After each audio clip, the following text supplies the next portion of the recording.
கதை ஒரு சின்ன கிராமத்தில் வாழ்ந்த அமுதாவை பற்றியது. 20 வயதான அமுதா தன் பாட்டியுடன் அமைதியான வாழ்க்கை வாழ்ந்து வந்தாள். ஒரு நாள் அமுதாவின் பாட்டி மீனாட்சிக்கு திடீரென உடம்பு சரியில்லாமல் போனது. அமுதாவின் மனம் பயத்தில் உறைந்தது. வைத்தியர் பெரிய மருத்துவமனைக்கு உடனே அழைத்துச் செல்ல வேண்டும் என்றார். ஆனால் அமுதாவின் கையில் பணம் இல்லை. அப்போது பாட்டி சொன்னாள், மேலறையில் உள்ள தேக்கு மர பேழையை திறக்க சொன்னாள். அதில் இருந்தது ஒரு மர்மம். அந்த கண்ணாடி சாதாரணமாக தோன்றினாலும் அதில் ஒரு விசித்திரமான சக்தி மறைந்திருந்தது.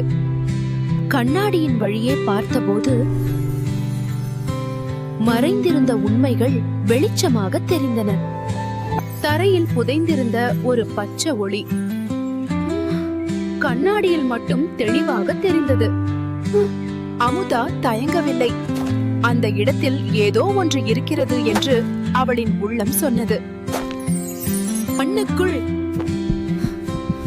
ஒரு இரும்பு பெட்டி. அமுதாவின் இதயம் துடிக்கத் தொடங்கியது.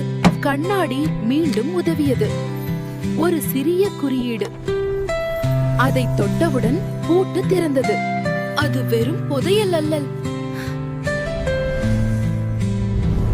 ஏதோ ஒரு ஆற்றல் கொண்ட பொருள்.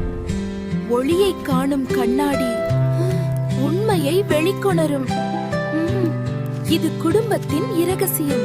அமுதாவின் ஒரே ஆசை, பாட்டி குணமாக வேண்டும். அந்த கணம் கண்ணாடி நீல நிறத்தில் மின்னியது.